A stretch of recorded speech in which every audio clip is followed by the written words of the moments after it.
Hello, podcast listeners. Hope you're enjoying your day. There was a lot of news that was happening on Friday, but due to scheduling conflicts, was not able to actually be able to report a lot of this news. But I have to say, things are getting a little bit interesting, not just for small businesses in general, but for large businesses as well. First off, Moderna is asking FDA to authorize Omicron COVID boosters for children as young as 6 years old. And we're going to talk a little bit into more details about that later. Ford, another article has recently come out about how Ford's supply chain problems, including blue oval badges for the F Series pickups, what that could mean for Ford. Then there's a article about small businesses where it says five small businesses owners says they can weather a recession, but inflation is cutting into profits, according to a survey done by CNBC.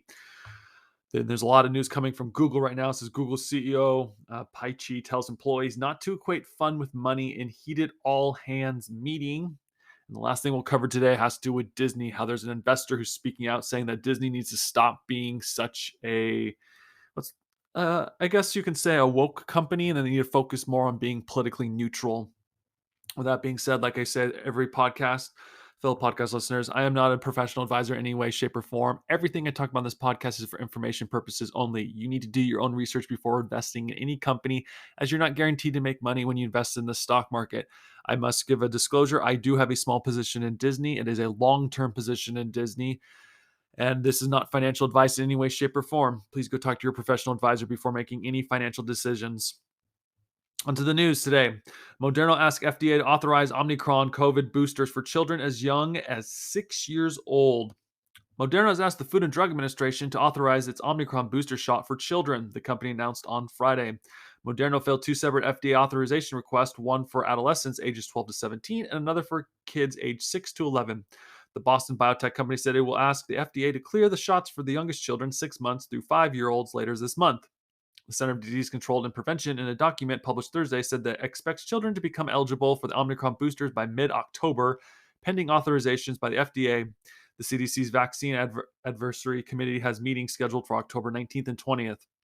Pfizer told CDC Advisory Committee early this month that expects the FDA to authorize Omicron boosters for children ages 5 to 11 in early October.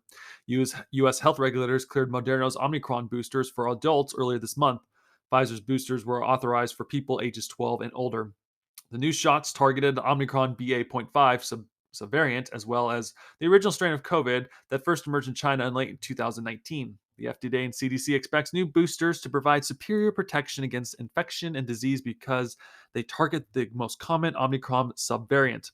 The old vaccines, which were designed to fight off the original COVID strain, are no longer providing meaningful protection against infection and mild illness because the virus has mutated so much that there's concern that the original shot's effectiveness is preventing hospitalizations.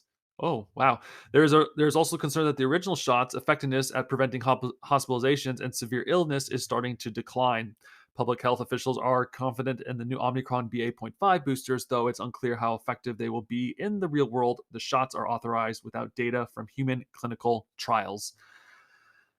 These biotech companies, they made so much money during COVID, and it seems like they're going to try to keep squeezing every last cent out of this, out of the whole COVID pandemic in general.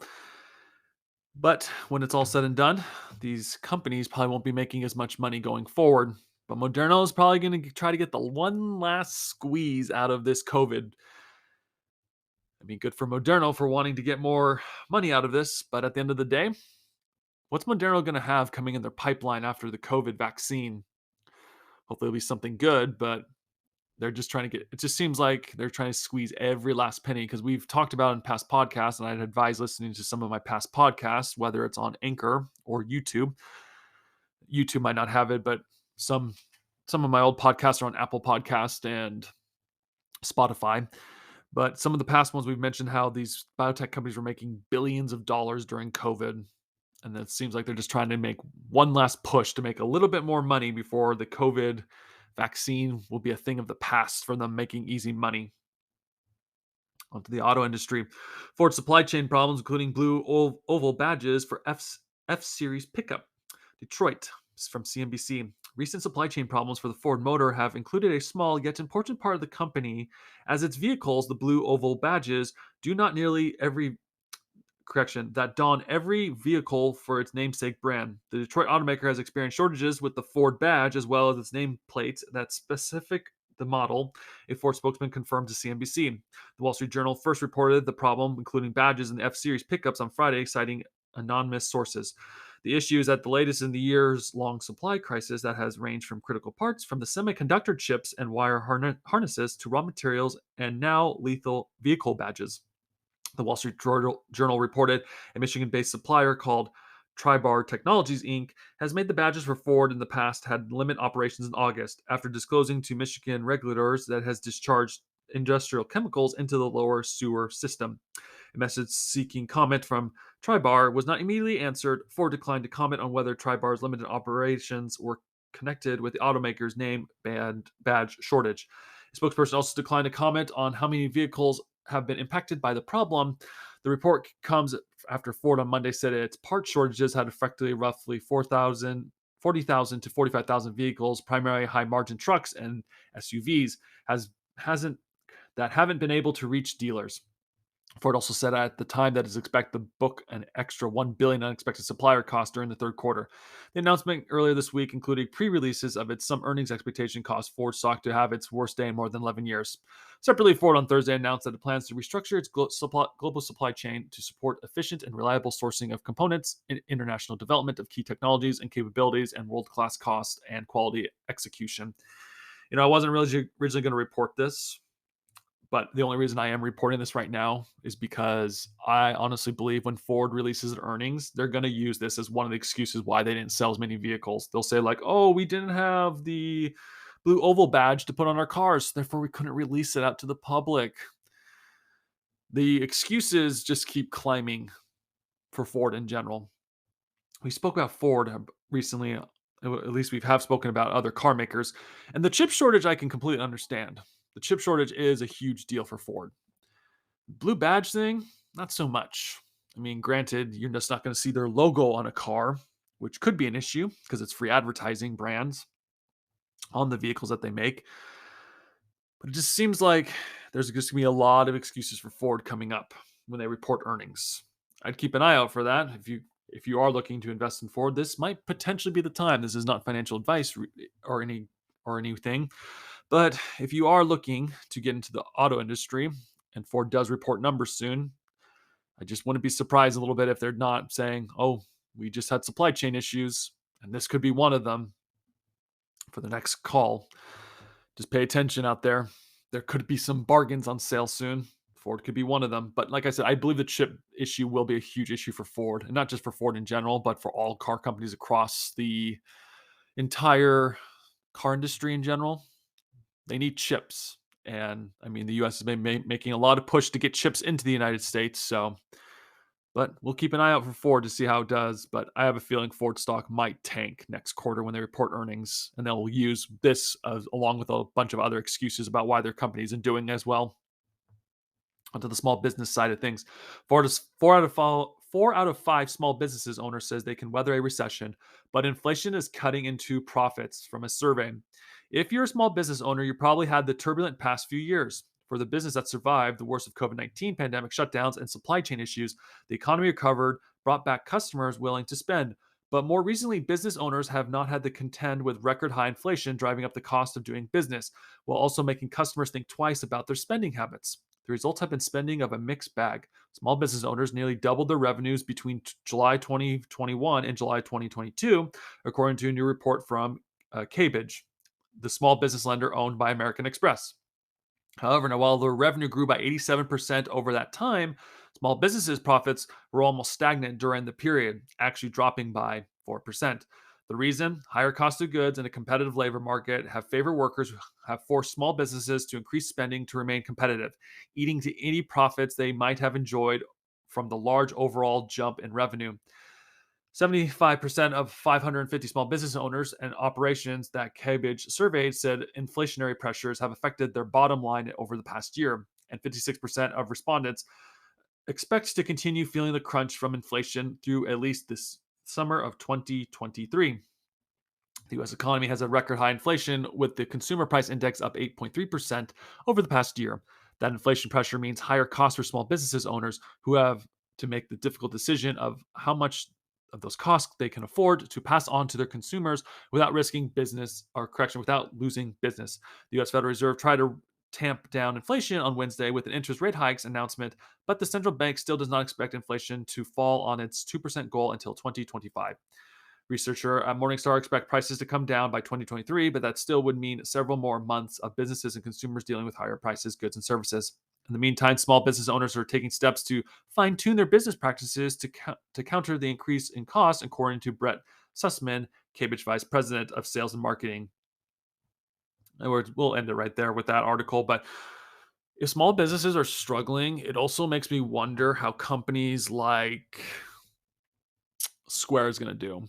I didn't think about that until I was just reading this article just now, and I've been reading this article a couple of times. But companies like Square do really well with small businesses in general.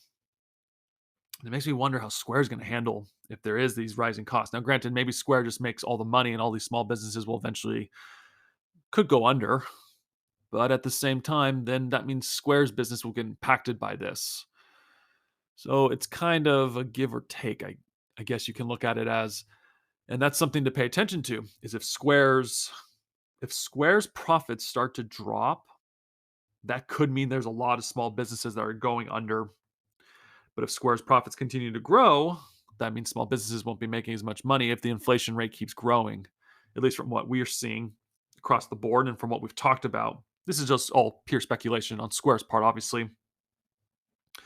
But it says here, experts have pointed to rising inflation as a potential indicator that a recession could be looming, but economists have mostly been split on the issue, though some agree the economy is already in another downturn. Regardless, small business owners appear to be relatively optimistic. In June, 83% of respondents to the previous Cambridge survey said that they're concerned about their potential recession.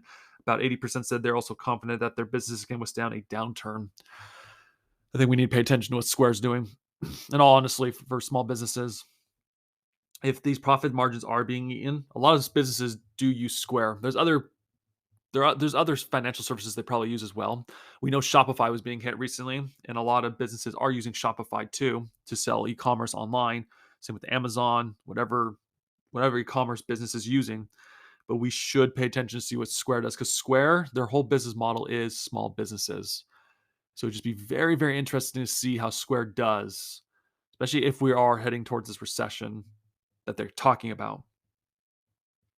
I think that's one thing we will pay attention more than ever before, is to see how Square's doing if there is a recession coming. Because all these small businesses says they can survive. And if they can survive, maybe Square might be a place to put money in. Not financial advice. This is just my thoughts currently. I'd just be paying attention a little bit more to these other companies that are affected by small businesses. But speaking of companies being affected, there might be some turmoil within Google right now. A lot of turmoil. And something tells me next quarter, the third quarter, is going to be another down one. From this article, though, from CNBC, from Tech. Google CEO Pichai tells employees not to equate fun with money in heated all-hands meeting.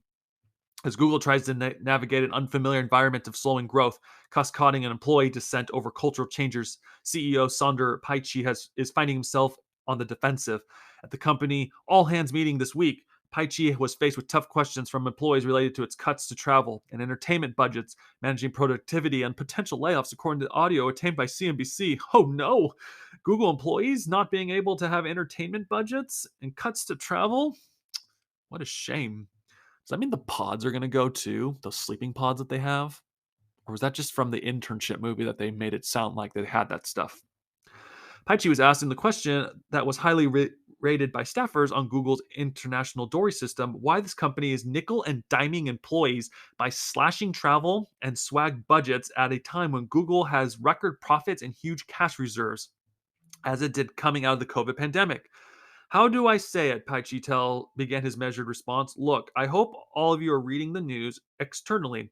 The fact that you know that we're being a bit more responsible through one of our toughest macroeconomic conditions underway in the past decade. I think it's important that as a company, we pull together to get through moments like this. The most recent all hands meeting comes as Google parent Alphabet, Meta, and other tech companies are starting into a slew of economic challenges, including a potential recession, soaring inflation, rising interest rates, and tempered ad spending. companies that for the past decade have been known for high growth and abundance of fun perks are seeing what it's like on the other side. In July, Alphabet reported its second consecutive quarter of weaker than expected earnings and revenue, and third quarter sales growth is expected to dip into the single digits, down from more than 40% a year earlier. Pichai admitted that it's not just the economy that's caused challenges at Google, but also an expanding bureaucracy at Google. Still, he at times sounded annoyed in the meeting that it reminded staffers that, quote, we don't get to choose the macroeconomic conditions always. After the company headcount ballooned during the pandemic, CFO Ruth Porat said earlier this year that she expects some economic issues to present in the near term. Google has canceled the next generation of its Pixel laptop and it's cutting funds to its Area 120 and home in-house incubator. Google launched an effort in July called Simplicity Spirit, which aimed to solicit ideas from more than 174,000 employees on how to get better results faster and eliminate waste. Earlier this month, Pichai said he hoped to make the company 20% more productive while slowing hiring and investment. Google's going to have a lot of issues. I think Google's management, I think their time's coming. I think the CEO is about ready to potentially get kicked out of the company. In all honestly, I don't even know what he's done recently to make the company like this. Maybe it's just how he's been running things. But usually, when companies are facing hard times, it could be that management from the top doesn't know what they're doing. I mean, he's saying here, we just read it. He's saying that they're nickeling and diming everyone. At least that's what people are saying within Google, while Google's making these record profits according to what they're saying. But at the same time, this is like the third meeting he's had. Google is potentially sinking. Okay. Because this is another thing too. This is related to small businesses. Small businesses, when they struggle through recessions, we've talked about this in past podcasts. They cut back on their advertising budgets. And Google is one of the biggest places for these small businesses to make money, or in general. And that's where Google makes money too, is through the ad revenue businesses that these small businesses use. So Google's being affected by this. And granted, Google's business has more than just the ad revenue side of things. But it's just interesting to see how this just keeps happening. He's all over. He's been having so many of these, we have to be more productive meetings. I don't think he knows what he's doing anymore. And if he doesn't get this figured out soon, he's going to get kicked out. I'm also surprised too that Jim Cramer hasn't put him on the list of bad CEOs in the making. He might actually make that list soon, if you, for those of you who watch Mad Money TV as well. So it's going to get interesting to see. But there's some chaos happening at Google. This is not just affecting small businesses now. It just seems like it's affecting big businesses too. And Google's a huge lead indicator, but at the same time, I just don't think the CEO knows what he's doing anymore. And like I said, I wouldn't be surprised if eventually the board of directors kicks him out. Or maybe investors get fed up with him and they kick him out too. We need to pay attention to this. This is getting interesting in what's happening at Google. Last thing we'll talk about, and which I find ironic, is that CNBC, at least at the time when doing research on this, and also Fox Business or MSNBC, doesn't seem like they're reporting this as much. Okay. There's a website called Fandom Wire, and there's a couple others as well, but Fandom Wire went into a little bit more in-depth details, and we wanted to talk about this. It says Disney owns a duty to actual investors, not a minority. 500 million rich Disney investor Vivek Ramaswamy demands Mouse House to stop promoting one-side political agendas in shows, movies. Disney has been stepping into the political activism and environment, social, and governance principles, which have been met with both support and backlash from the public as well as its own investors. Disney's investors, Vivek Ramaswamy, has made a personal plea to the company to refrain from such actions as it would lead to take up political sides on the end, which will only pose as a step against the company's advancement. Ramaswamy has been against ESG very openly, has written a formal letter to the company regarding the same. He states that the American newfound enthusiasm toward ESG is a title against the companies ranking their commitments to promoting diversity, performing social outreach, and more. Vivek Ramaswamy, on September 19th, 2022, on behalf of its stakeholders of the co-founder Strive Asset Management, wrote a formal letter to Disney CEO Bob Chapek. He addressed the company's taking stances towards controversial political options, which are leading to declining public approval ratings. He has asked Disney to take corrective actions towards the same. Disney has recently been open about its stand on terms of the Florida Governor Ron DeSantis over the state's newly passed parent rights in educational law, their firing of Gina Carano, and their various attempts to weigh in on anti-abortion legislation. And Ramaswamy has shown his concerns towards the same. He has then stated that none of it is benefiting the investor who have heavily stakes within the company. He showed his worries and proceeded to address them to the company. And last thing we'll read before we end today's podcast, it says here Disney stakeholders expressed their concerns. Disney owners are in the client. However, the investors such as BlackRock, Vanguard, and State Street begin its third biggest investors also play a part of it in its success. He then proceeds to state that even if some investors and clients may agree with Disney's political stance, others might not and could be against these positions completely. He asked the company to instead focus on providing the best customer experience that they can. Along with it, he asked Disney not to repeat the mistake it has already made. And Ramaswamy has been seeing Strive concerns.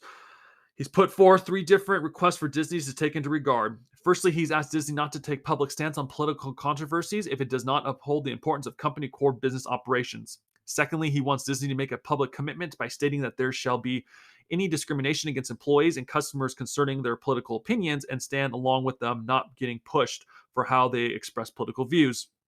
And finally, he has requested the company to make decisions not based on social, political, or cultural preferences on employees, but purely based on the long term profitability of Disney. It's about time one of these billionaires steps up and talks about the issues. And the thing that's interesting is people can't really call him out for being what's the terminology that they would say on Wall Street? They can't fight against him. Well, they can. But the thing is, Vivek, his family came from India in general. He was born in Ohio and he's an Indian from India. It's going to get interesting to see how Wall Street, how politics in general affects Disney going forward, and what happens to Vivek in general. I mean, he's admitting it. If it affects Disney profits, don't get involved in it. But Disney's going to keep doing what it wants to do. And it's interesting that Disney will finally learn this lesson potentially when they see their bottom line start getting hit. Maybe even their top line too, or just profits in general. I'm also curious to know how companies like BlackRock and all these companies respond. I mean, if they really are invested in Disney and Disney keeps going down this path of being in the politics of things instead of just serving their customer base as best as possibly they can, it's going to get interesting. There are some companies currently right now that are actually realizing that it's better to make money than to get into politics as much. And those companies are turning around. We'll see how long it takes for Disney to realize this as well. But in the meantime, keep an eye out for Disney to see what they're doing. I mean, their Buzz Lightyear film earlier this year failed. Political. Didn't even get released in the Middle East because it had political stuff in it. And Disney didn't do so well with their most recent quarter, I believe, as well. So keep an eye out for Disney. See if they start turning around and stop focusing on politics, start focusing on making money in the long run. With that being said, fellow podcast listeners, thank you so much for listening to today's podcast. I hope you have enjoyed it. If you had, please like and subscribe to this podcast, as every like and subscription that we get on this channel helps grow this channel so we'll be able to keep talking about events that are happening on Wall Street or things that Wall Street isn't willing to be able to talk about at this time. We also ask, too, that you share with friends or family, as it might be able to get this podcast to grow even faster as well, because they might enjoy this podcast as much as you do at this time. With that being said, fellow podcast listeners, thank you so much for listening to this podcast today. Thank you and goodbye.